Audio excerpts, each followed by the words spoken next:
жасқа толған балаларға көруге рұқсат етілген фильм.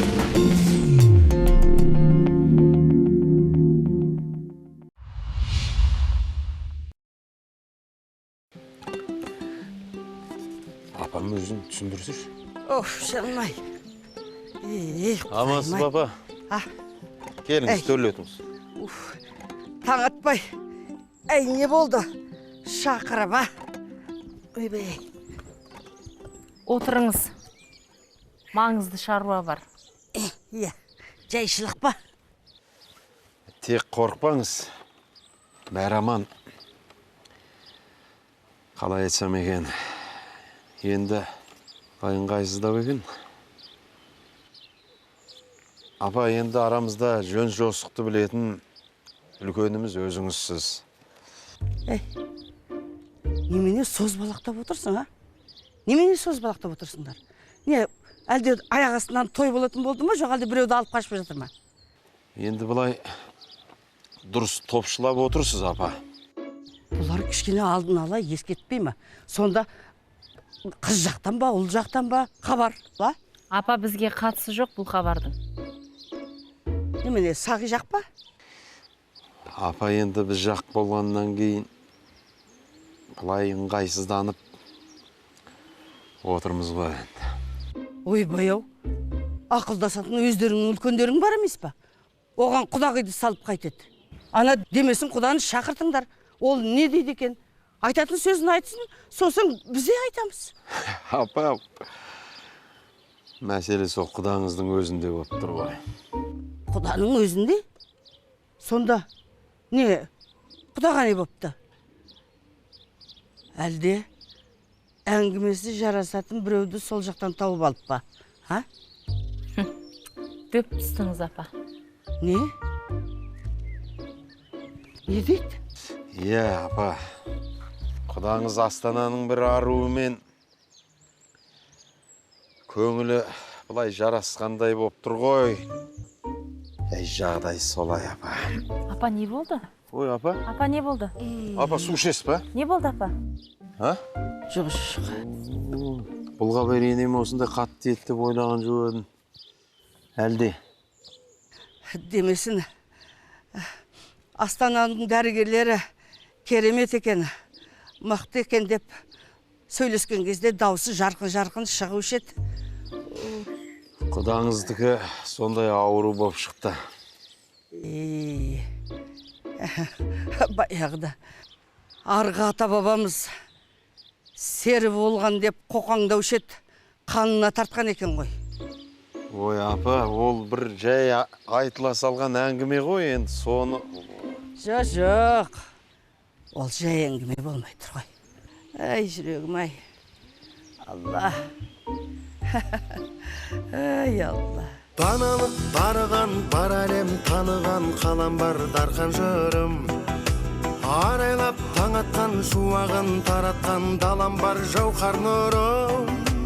Тамырым ауылда, қанатым қалада, көкпен жер көрік берген. Ай мен күн алмасқан, ұрпақпен жалғасқан бақытты бар тағдырым. Ауылым шапағатым-ай, Астанам салтанатым-ай, өмірім махаббатым-ай, махаббатым-ай, махаббатым-ай. Тағдырым ғаламатым-ай, ұрпағым аманатым-ай, өшпейтін махаббатым-ай, махаббатым-ай, махаббатым-ай.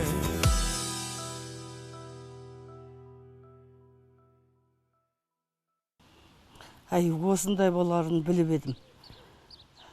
Қаланың шүйкебістары қылықты келеді. Құданы сол қылықтары менен арбап алған ғой. Сонда құда қалай ұрынып жүр, Оны білдіңдер ма? Астанада Алиге хабарласқам ғой. Неге әкеме смартфон әпергенсің? Ертең жұмыстың бәрін менеге түсір деп, менің тыныштығымды алады деп ұрысқам. Қорқып кетті ма, әлде аузынан шығып кетті ма? Телефонда әперген мен емес, бір көрші апай деп айтып қалды. Содан індет тұрып сұрамайын ба, апа? Иә. Содан мәселе ашылды. сонда сыйлық берген Шүйкебастың ныспысы кім екен? Қазір көрсетем. Ғалия аты. Ғалия. Ғалия. Ой, пірмай, Ғалия. Жап-жас қой мынасы. Енді қаланың қыздары өз-өздерін күтеді ғой, апа. Әйтпесе зейнетке шыққан дейді, айтарлықтай жап-жас емес. Көзі көкшиіп. Қарашы, құданың басын айналдырып алған ғой. Сонда ел жұрт не дейді? Балаларым не дейді? Соны неге ойланбайды, құда? Мен де соны айтып отырмын. Жұртқа не дейміз? Әкем келін әкеле жатыр дейміз бе? Бұндайды бұрын кім көрген? Сол үшін өзіңізден ақыл кеңес сұрап шақырып отырмын, апа. Не айтасыз бұған? Не айтатыны бар? Атаң түйе ойнаса жұт болады. Кесінді сөз айтып, бұны тоқтату керек. Енді бұл сөзді кім айтады, апа? Әкем бетіне қарап көрмеген. Мен айта алмайым. Қамшының астына алады ғой, білесіз. Мүмкін өзіңіз айтарсыз. Bir жағы құдаңыз, бір жағы құрдасыңыз. Құрысын? Мен айта алмаймын. Менде нелерім бар? Құдағи орныңды білдесен не деймін? Саған да айтуға болмайды. Қай уақытта баласы әкесіне ақыл айтып еді. Басқа бір жолын табу керек. Жолын таппай өзіңіз шақырттым ғой. Осы демесінен үлкен кім бар? Ағасы ақыл айтса қай кезде де жарасымды. Апам дұрыс айтады, мәселені шешуге елшілік жіберейік. Көпті көрген кісілер ғой. Өзің білесің ғой, Қарлығаш.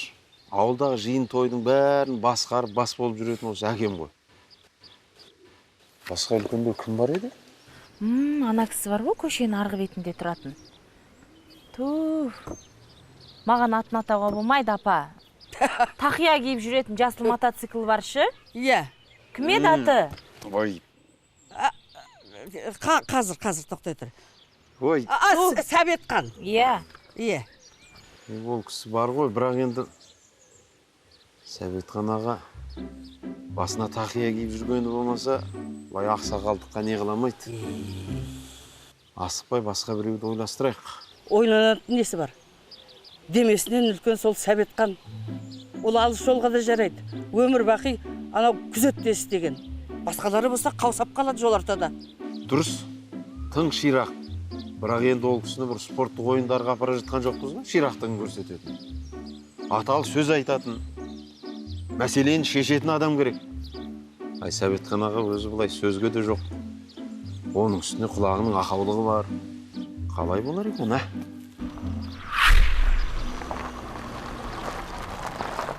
Ассалаумағалейкум, ата. Мейірхан деген кісінің үйі қайсы? Мына көшенің бойында. Рахмет.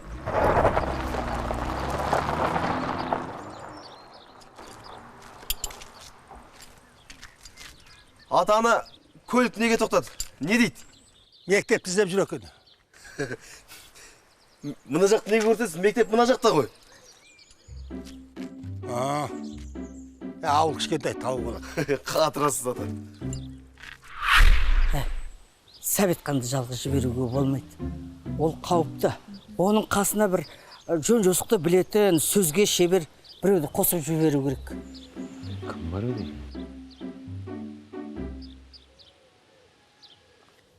Бар ондай адам. Кім? Аралбай? Аралбай? Мектепте тарих пәнінің мұғалімі. Жақын ағайын өзі. Асабалығы бар. Жиын тойды көрген, сөзге шешен. Нағыз елшілікке жіберетін сол адам. Әне, онда бар ғой, Сәбетқан ағасыр ретінде төрде қайқиып отырады. Отырады. Ал Аралбай сөйлейді. Иә. Мен онда оларға хабарласайын, ә? Ондай мәселені телефонмен шешпейді. Оларды қайта үйге шақырып, сый-сияпатын жасап барып жеткізеді ғой ондай әңгімені. Ой, апа, келсе етімізді асып, шайымыз жасаймыз ғой. Бұл үлкен кісілер дегенің жөн-жосықтың бәрін, жоралығың бәрін біледі ғой, ә? Біз ғой мұнда. Арсыл кірсін.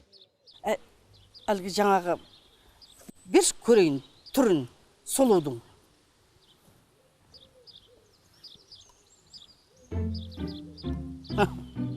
Ойпырмай, көзі тура тұздай ғой, тұздай.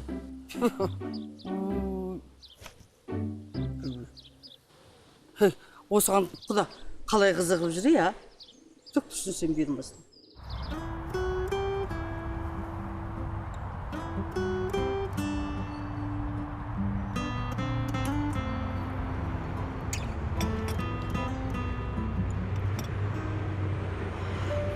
Үйтіп тесіліп қарамаңыз, ыңғайсыз екен. Адамның көзі жан жүрегінің айнасы. Иә, сол айнадан не көріп тұрсыз? Бәрі. Парасаттылық, ақылдылық, сымбаттылық, тектілік. Бәрі бар. Түф, бүгін барлық мақтау мен мадақ маған арналған екен. Тек сол. Қарлығаш, Ау, әй, Ғалия дедіңдер ма? Көзі көк, шашы шағыл, ертең Галия болып жүрмесін. қойыңызшы апа. Құдаңыз олай қатты кетпейтін шығар. Ей, білмеймін. Сағи мен Әли сөйлескенде айтыпты ғой. Арқа жақтың қызы екен, жаңа Ғалия апамыз. Ғалия апа деп қоям, кейін енеміз болып жүрмесін. Пүшек, жабазыңды. Не айтып отырсың? Күйеуің естіп қойып жүрмесін. Ойбай апа, көз жоқтың өзі жоқ деп айта берейік та. Ода тұрған не бар? Не дедің, жаңа арқа жақтыкі дедің бе? Иә. Әй, олар сондай адамдар. Ойларына келген бүкпей айтатын, оңтайы келсе орып түседі. Үндемей жүргенден сол жақсы ғой. Иә. Апа, осы үйде құдаңызды ерекше сыйлайсыз, иә, басқа құдаларыңызға қарағанда? Қойшы, сен тақ, қай-қайдан айта береді екенсің. Қойшы. Неме, алма ма? Иә, алма. Қонақты бұлай ыңғайына қарай жасамайсың ба дастарханда? Осы алма менен бананы толтырып қоятындарың не Қытайдың? Апа, енді дастарханның сән емес па? Қайдағы сәні? Шақырғаның үлкен адамдар. Оларға қымыз бен қымыран алу керек. Расында сөйтуім керек еді, апа. Иә. Бағанадан бері үндемей отырсыз ғой, айтпай. Қымызға барып келейін енді. Бар, тез барып қой, бар жүгір. Неменеге осы түрегеп тұрып жейсіңдер, неге отырып жемейсіңдер, а? Уақыт жоқ қой, апа, қонақтар келіп қалады ғой. Ой, әй бар ғой. Осы қызым қызығай. Үлкен болса дағы тура бар ғой. Әлі күнге дейін бала сияқты еркелейді де тұрады. Ей, Құдая, не істейсің осыларға? Ей, жаным ай десейші. Ал ақсақал, қымыздан алыңыз. Бәрекелді, рахмет. Ал сағиным, етті жедік, қымызды іштік. Енді бұйым тайыңды айтып отыр. Қазір әлгі тегін ет жөлеген жоқ болды ғой қазір. Бір артында салмағы бар, бір деме бар ғой ол. Ой, Арекең деген адамның ішіндегісін айтқызбай ақ сезеді ғой. Бірақ енді бәрібір сіздерді шақырып бір алдарыңызға тартатын асы еді енді. Солай ғой. Тамаққа шақырайық деп жүргенбіз, бір реті болмады ғой. Бүгін енді сәт түсіп тұр екен енді. Жөн, айналайын. Жақсы, қымыз жақсы екен. Енді мынау бір күрмеу шешілмей тұрған бір мәселе бар еді. Соның енді түйін шешсе, осы сіздер шешеді ғой деп шақырып отырмыз. Жол енді ол біздің қолымыздан келетін іс пе, келмейтін іс пе ол? Келетін болған соң ұсынып отырмыз ғой, Қарлығаш. Ол бір дәурен еді ғой. Қайсы бірін айтайын? Ата, қымыздан алыңыз. Рахмет, айналайын. Ареке, мына кішкене не қыпапты? Бұл кісінің мына құлағына 5 сантиметр жақындап барып айқайлап айтпасаң, әңгіменің бәрін өткізіп жібереді. Айтпесе тың, ширақ. Тыңы тың. Жаңа түнемел қымыздан 4-еуін тартып жіберді. Бұл кісінің орнында мен болғанда шалғамнан сөредім. Ой, бұл кісінің денсаулығы деген мықты. Тамақ ішкенде бізді жолда қалдырады. Ол бір дәурен еді ғой. Ей! Ең қызық жастық, көңілде мастық, бай кедейің біленбей. Қайсы бірін айтайын. Несін айтасың? Келген қонақтарды жолдан қалдырмай айтсаң шаруасын. Енді екеумізге де айтамыз, бірақ енді Ареке, сіз жақсылап тыңдабаңыз. Мына сіздерді Астанаға сапармен жіберсек деп отырмыз.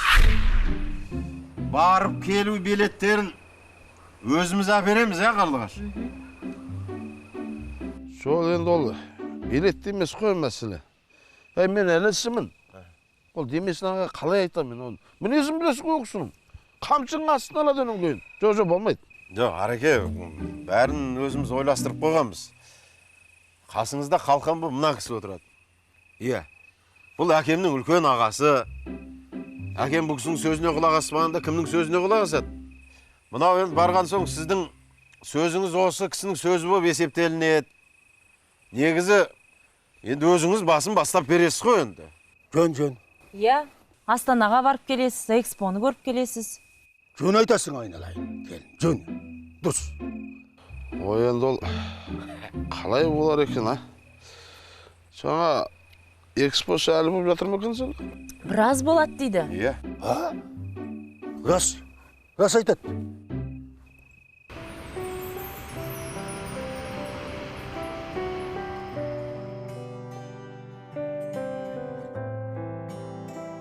Әли, осы жаңалықтарды айтып жатады ғой, жабылған есік жағдайында кездесіпті деп. Біз де дәл осындай жағдайда тұрмыз. Қызық. Бірақ шынында да бізді не үшін шығарып тастады екен ана бөлмеден? Не болса да, әйтеуір бір маңызды шаруамен келіп тұр шамасы. Ол қандай шаруа екен? Білмейсің ба? Жоқ, білмедім. Мүмкін әкеме сәлем беру үшін келген шығар? Сонда сонау ауылдан Астанаға сәлем беру үшін келмеген шығар? Енді кім біледі, сағынған шығар.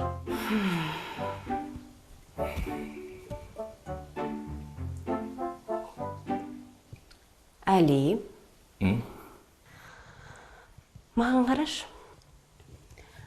Осы сен ауылдағыларға атам мен ана апай жайында ештеңе айтқан жоқсың ба өзі? Жоқ, Гауһар, нем бар айтып? Айтқан жоқпын, уәде, жоқ. Айтқан жоқпын, Гауһар. Әли. Айтқан жоқпын. Айтқанда, мен негізі әдейі айтқан жоқпын, байқамай. Енді менен естімесе де, әйтеуір бір күн біреуден еститін еді ғой. Мұның өзі де негізі жақсыға бар. Естісе, ести берсін. Сені ма?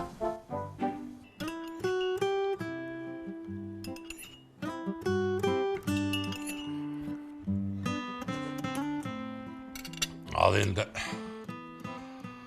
ауыл аймақтың әңгімесін естідік.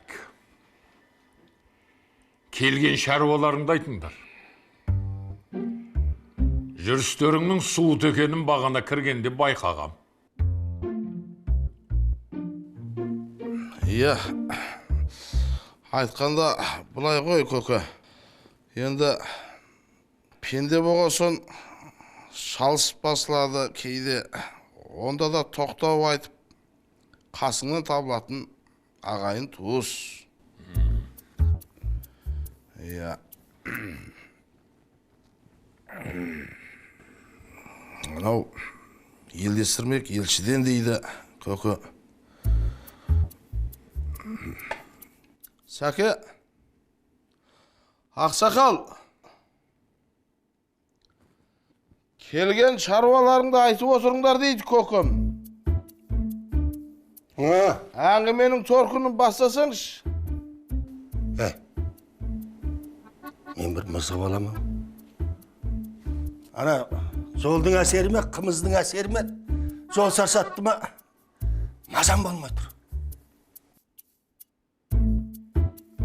Сәке, мағысын мызғып алатын іс. Ақсақал ең болмаса әңгіменің басын бастасаңызшы бұлай. Айтсаңдар шумақтамай. Емені сонша күмілжі. Күмілжейтін не ол сонша? Енді көке, әнісі тұрып, үлкенге айтатын нәрсе емес енді, я. Негізі ғой, мен сәлемдемені жеткізушімін. Дұрыс түсініңіз. Бұл мәселені қозғап, ұйымдастырып отырғандардың бәрі ауылда отыр.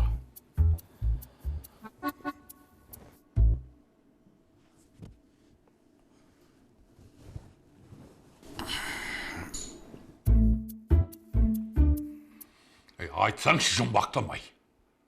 Немене күмілжітіп сонша? Сәке, басында мен бас тартқам, осы кемеге қойыншы деп едім. Мына кісі қызық енді. Енді көке, баяғы Құнанбай бабамыздың заманы емес. Өзіңіз де ақсақалдыққа аяқ басып мінеке келе жатырсыз. Балалар өсіп жатыр. Қапынан ай, Ей, бол баста!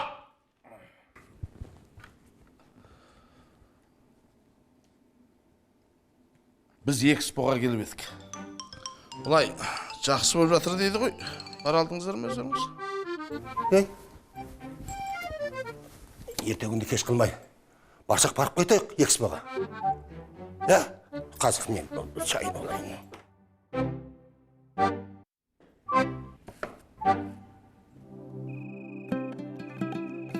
Әкем қайта-қайта телефон соғып жатыр.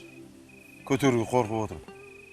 Осының бәрін ұйымдастырған сен маған ақыл айтайын дедің ба деп айқайлайтын сияқты. Сен ғой ұйымдастырған. Елшілікке пәленшені жіберейік, түгеншені жіберейік деген. Ой, мен емес қой. Апам ғой. Қой? Идея берген. Сіз ғой. Құданың ісіне мені араластырма. Мен басынан бастап айтқанмын. Өздерің бастадыңдар ма? Өздерің көріңдер. Мен мына қымыздың ыдыстарын жинап әкелейін деп келгем. Ой, апа, осы идеяны беріп. Аяне, келді ғой мыналар. Елшілер. Ассалаумағалейкум. Уағалейкумассалам. Келіңіз, төрлетіңіз. Телефон соқсам көтермейсіз. Иә. Не болып қалды деп уайымдап. Иә, Қарлығаш. Иә. Отырыңыз, жайғасыңыз. Рахмет. Қалай? Не жаңалыңыз бар? Ал, шай ал.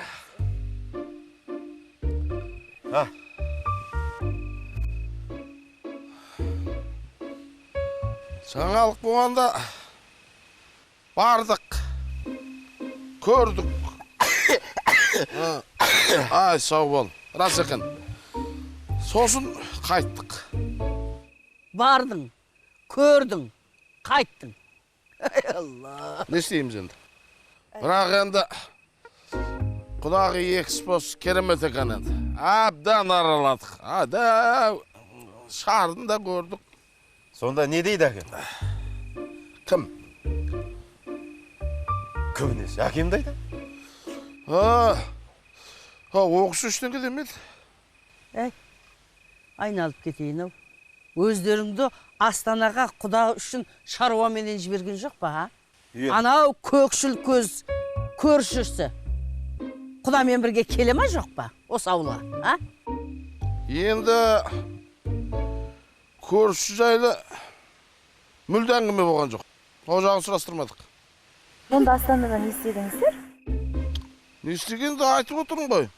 Көрдік, қыдырдық, экспоға бардық. Жақсы екен.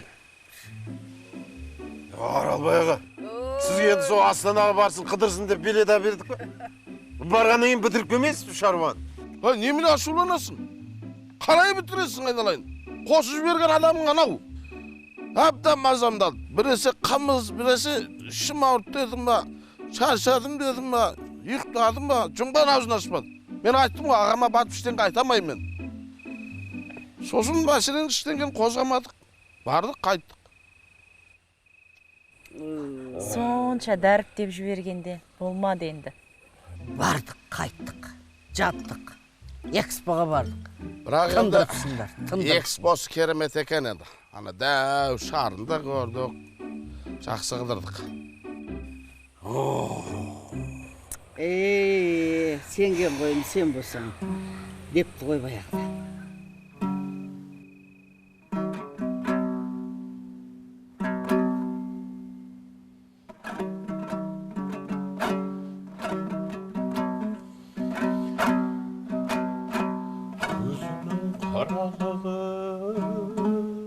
Қара қаптай сүзі бар ақ қағазға жазған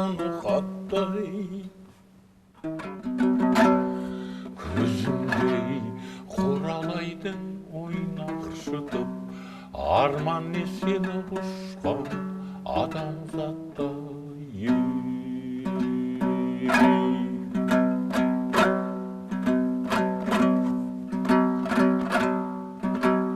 гүл жүзді шырын сөздей балсылекей аяғым келер басып некей